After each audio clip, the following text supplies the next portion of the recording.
For brilliant broadcasts and entertainment, sports on the go, and news from the world. Watch Spectrum TV on StarTimes DTH Channel 421 and free-to-air frequency 12733. Visit our website, spectrumtvlive.ng. Spectrum TV, broadening your horizon.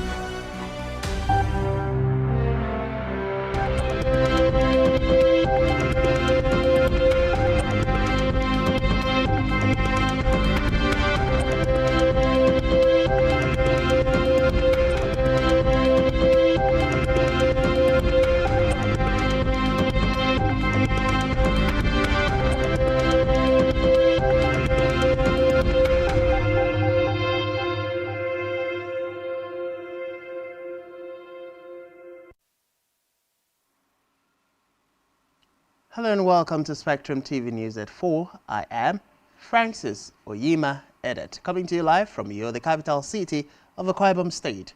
Let's take a look at the headlines. Governor Diri wins 6 of 8 local government areas. WAEC to conduct computer-based WAEC exams for private candidates. Plus, UN flags at half-mast for staff killed in Gaza. We will bring you details of these stories and more in a moment.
Many thanks for joining us. We begin the news this afternoon with a breaking news where the Independent National Electoral Commission has announced the incumbent governor, Senator Doyo Diri, winner of the state governorship election held on Saturday.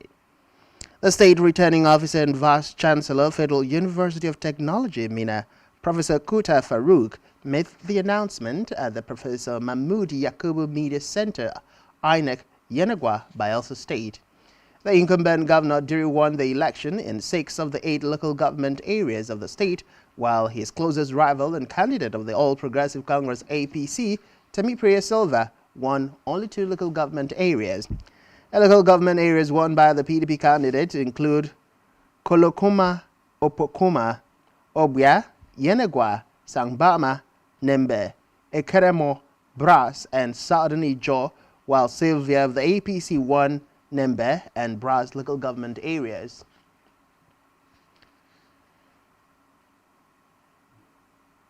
Meanwhile, Governor Hope Uzodinma of Imo State has thanked supporters following his re-election.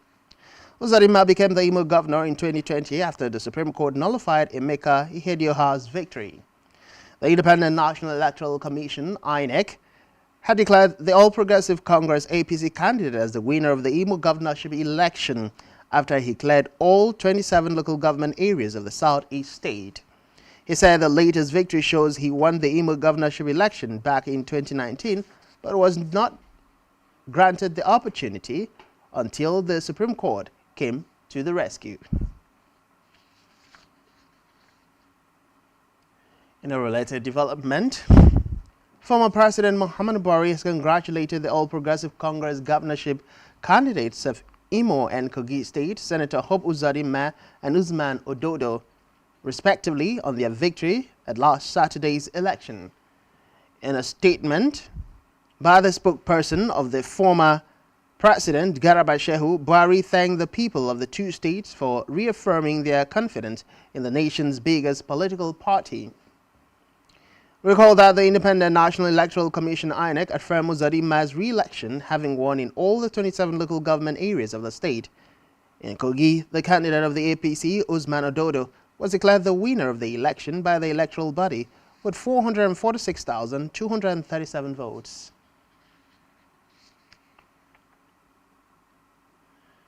In the meantime, the Kogi State Governor-elect, Ahmed Ododo, has thanked his supporters and other stakeholders for their support in ensuring his victory at the Saturday governorship election in the state. Ododo's appreciation was contained in a statement today titled "Thank You Message" by Governor-elect of Kogi State, Ododo Ahmed Usman, and made available to newsmen.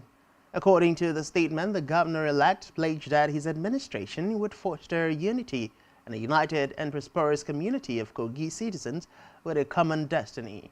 Additionally, Ododo was confident that with the support of Kogites, his administration would produce positive results. Elsewhere, the Senate President Godswill Akpabio and the All Progressive Congress APC National Chairman Abdullahi Ganduje have congratulated Imo State Governor Hope Uzodimma and his Kogi counterpart Usman Ododo on their election victory at the just concluded governorship election in the state. In his congratulatory message to the Imo State Governor, Akpabio commended Uzodimma for his resilience and commitment to genuine democratic practices, saying that good governance had triumphed over propaganda. Akpabio also commended the Independent National Electoral Commission INEC for refusing to give in to blackmail and conducting a free and fair election. The Senate President noted that despite attempted strikes and manipulated blackmail of those he considered enemies of the Imo people, got to control of the situation.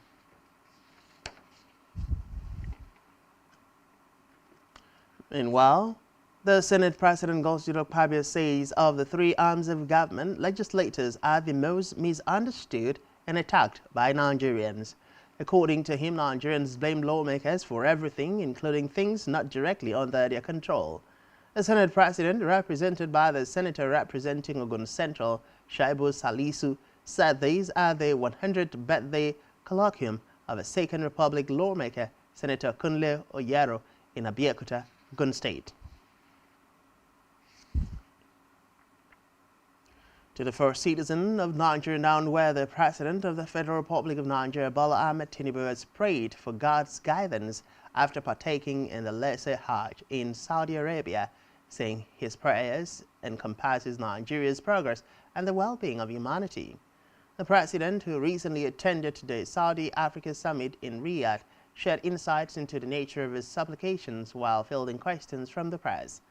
When asked about his specific prayers for Nigeria, President Tinubu said the prospect of the country is yet to blossom to the level they require, that it needs hard work and prayers. Speaking further, Tinubu stated that the strength of Nigeria is in its diversity. In another development, former President of Nigeria, Goodluck Ebele Jonathan, has sued for peace as the West African elders return to Liberia for presidential runoff. This comes as the West Africa Elders Forum, WAEF, election mission to Liberia led by Jonathan arrived in Monrovia ahead of the country's runoff presidential election scheduled for Tuesday. Jonathan is accompanied on the mission by former Burkina Faso Prime Minister and one-time President of the Economic Community of West African States, ECOWAS, Kadre Ouedraogo, as well as staff of the WAEF Secretariat.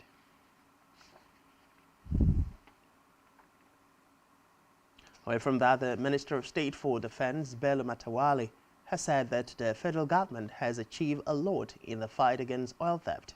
Matawalle, in an interview with pressmen, said many practical gains had been recorded in the resolve to end oil theft in the Niger Delta region. According to him, the country was hopeful of producing 1.9 million barrels of crude oil per day before the end of the year.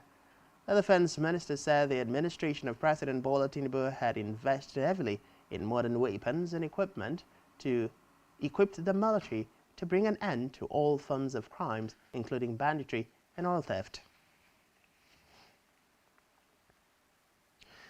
In education, the West African Examination Council, WAEC, has announced that it will migrate its WASSCE for private candidates examination from paper and pencil tests to computer-based examination CBE. WAEC, in a statement by a spokesperson, Moyoshola Adeshina, said the innovation will commence with the West African Senior School Certificate Examination WAEC for private candidates 2024 first series, which is slated to be held in February 2024. The examination body also stated that the examination will be conducted in urban centers and cities, and candidates with special needs have been factored into the plan, noting that registration for the examination will commence on Monday, December 18, 2023. WAEC added that arrangements have been made for a mock examination to be conducted in February 2024 before the examination commences to enable candidates to familiarize themselves with the new examination platform. Meanwhile, the Joint Admissions and Matriculation Board, JAMB, has pledged to cooperate with the Senate to probe alleged admission racketeering, particularly in the case of one Chinyere Ekwe at the University of Nigeria in Nsukka, Enugu State.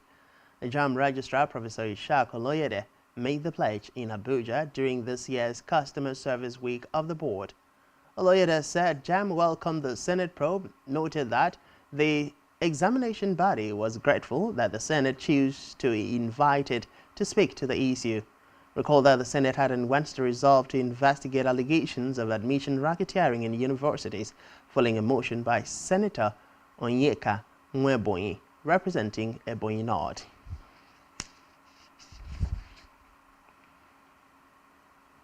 We move now to Africa, where European Union (EU) has called for an investigation into the reported killing of around 100 people in Burkina Faso last week.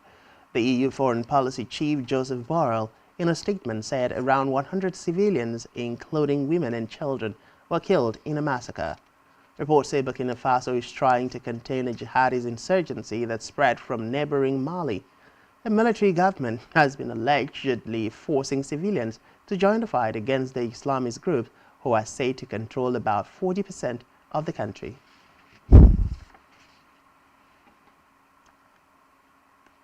Meanwhile, Kenyans have been given a special holiday to plant 100 million trees as part of the government's goal to plant 15 billion trees in 10 years.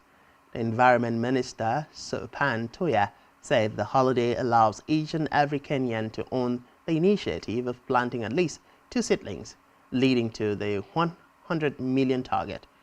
Toya said the tree planting will be monitored through an internet app which monitors the exercise by allowing individuals and organizations to record activities, including the plant species, number, and date planted.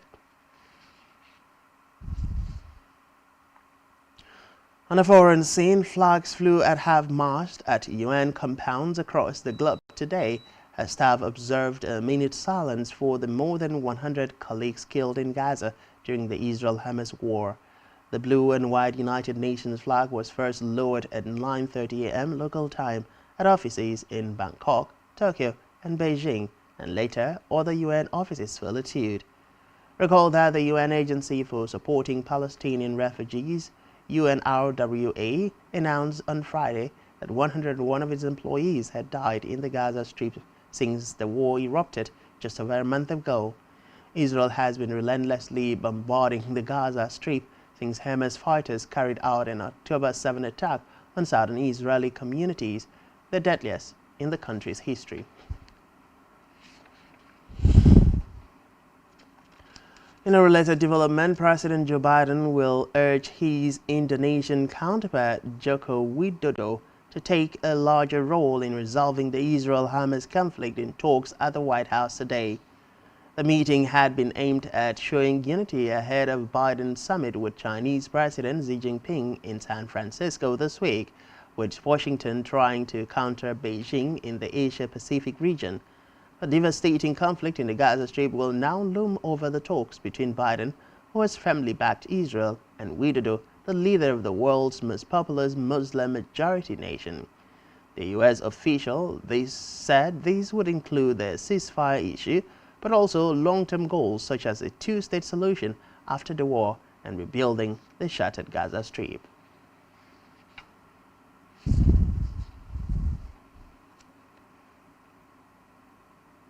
And still to come in the news, Fabregas' first managerial job confirmed. To stay with us.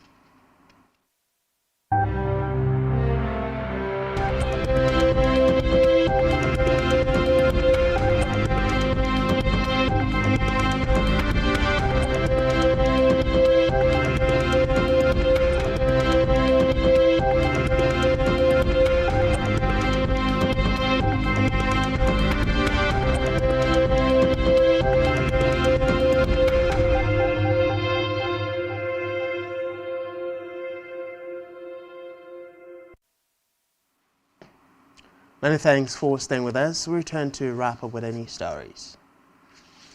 On a business news, the Nigerian National Petroleum Company Limited, NNPCL, has brokered a peace deal between the management of Total Energies operator of the NNPC, the Petroleum and Natural Gas Staff Association, PENGASANT, and the Nigeria Union of Petroleum and Natural Gas Workers, NUPENG.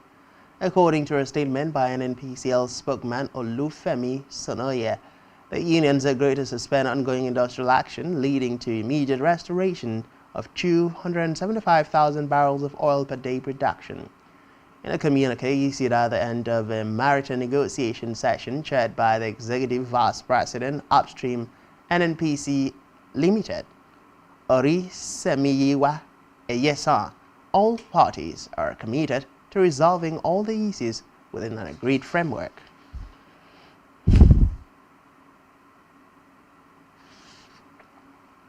Still in business, oil marketers have received about 100 gas mass transit buses they promised to donate following the removal of fuel subsidies.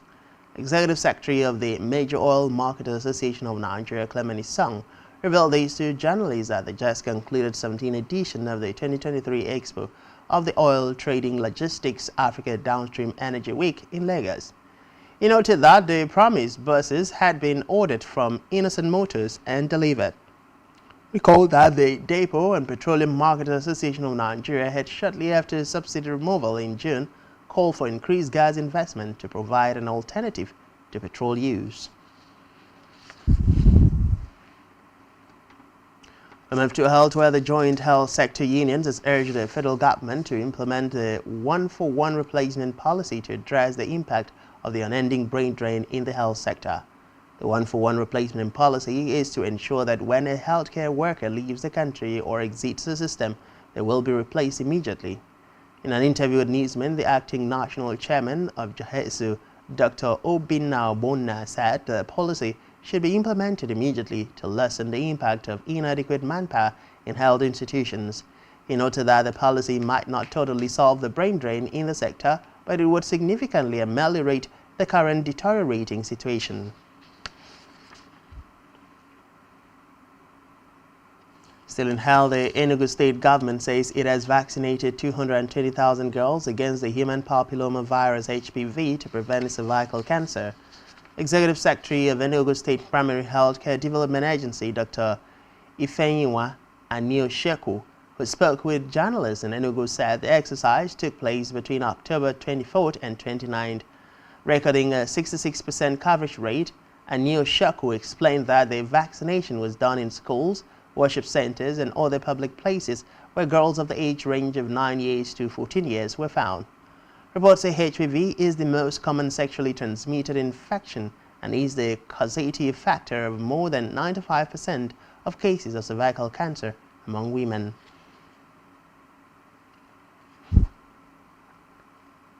We move to sport, where former Arsenal and Chelsea playmaker Cesc Fabregas has been confirmed as the manager of Serie B side Como. Fabregas has been handed the role on an interim basis after the club parted ways with Mauricio Longo today. The Spaniard, who has managed the club's B and U teams, has been promoted until the club finds a suitable replacement for Longo. Fabregas only announced his retirement from football in the summer before he hung up his boots. The 36-year-old played for Como in the 2022-2023 season as they finished 13th in Serie B.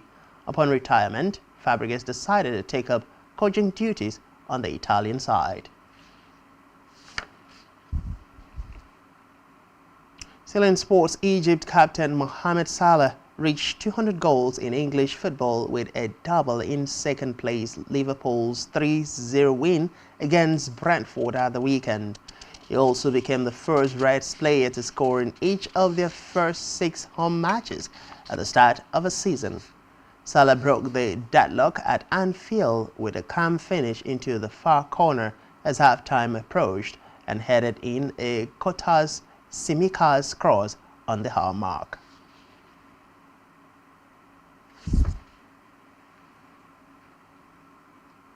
On our entertainment news, controversial Nigerian singer Habib Okikiola, popularly known as Portable, has won the Best New Artist at the 2023 African Entertainment Awards USA, AEUSA. This is Portable's first international music award. Portable beat the likes of Black Bones, Odumodu Black, and Shay Vibes, among others, to emerge as winner. A renowned charts recorder, Charts Africa, announced this today in a post on its official X expressing its excitement. Portable reposted it on his official Instagram page, thanking his fans for their unwavering dedication.